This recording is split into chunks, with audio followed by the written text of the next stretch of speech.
वेंगी और ruler of Kalinga को हराने के बाद, जो कि नॉर्थ इंडिया के रूलर्स थे, इनको हराने के बाद अब ये बढ़े सैलोन की तरफ, जो कि साउथ साइड में था।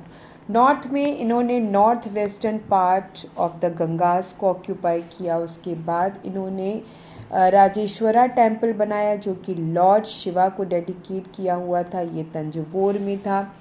उसके बाद अगर हम बात करें इनके आर्किटेक्चर की, इस टेम्पल के, तो जो वॉल थी इनकी टेम्पल्स की, उनमें इंस्क्रिप्शंस लिखे हुए थे। उसमें बहुत ही ब्यूटीफुल मूर्तियाँ कार्व करके बनाई गई थी, जो इनके आर्किटेक्चर की और आर्ट की एक्सीलेंसी को शो करती हैं। उसके बाद जो मेन अचीवमेंट था राजा राजा फर्स्ट का, वो ये था कि इस टेम्पल में उन्होंने जो भी कार्विंग कराई वो वाकई पूरे वर्ल्ड फेमस कार्विंग थी।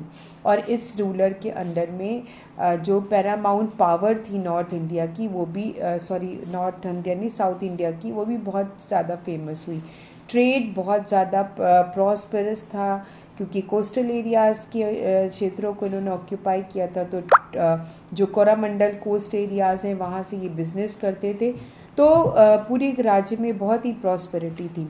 और ये जो कोरामंडल कोस्ट है, इसका नाम भी इन्हीं चोला रूलर्स के मतलब एक तरीके से कह सकते हैं चोला रूलर्स के नाम पे पड़ा, क्योंकि इनकी पॉपुलैरिटी यहाँ पे, इनका जो होल्ड था वो इतना ज़्यादा था। इस वजह से इनके नाम से इनको इस एरिया को कोरामंडल कोस्ट भी कहा जाता है। उसके साथ ही साथ इन्होंने बहुत ही पावरफुल नेवल फ्लीट बनाई थी, जिसके साथ इन्होंने कई सारे हिंदुस्तान के आइलैंड्स को ऑक्यूपाई किया था।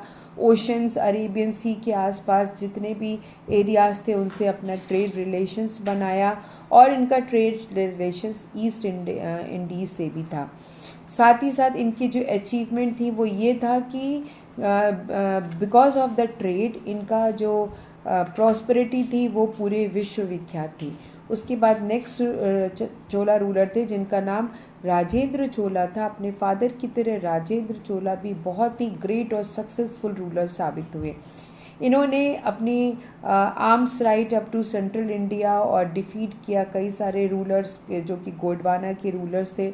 अपने फादर की तरह ही एक बहुत ही ब्रेव वॉरियर थे, एक अच्छे एडमिनिस्ट्रेटर थे, और साथ ही साथ एक अच्छे आर्किटेक्चर भी थे। इनका एम्पायर बहुत ही स्ट्रॉन्ग था। अपने फादर की इन्होंने सारी टैक्टिक्स, एडमिनिस्ट्रेटिव टैक्टिक्स सीखी थी, और इन्होंने गंगास के पास पलवास को ऑक्यूपाई किया था। उसके बाद फिर इन्होंने अपने कैपिटल्स को जो है वो चेंज किया, यानी गोंडवाना को उन्होंने अपना कैपिटल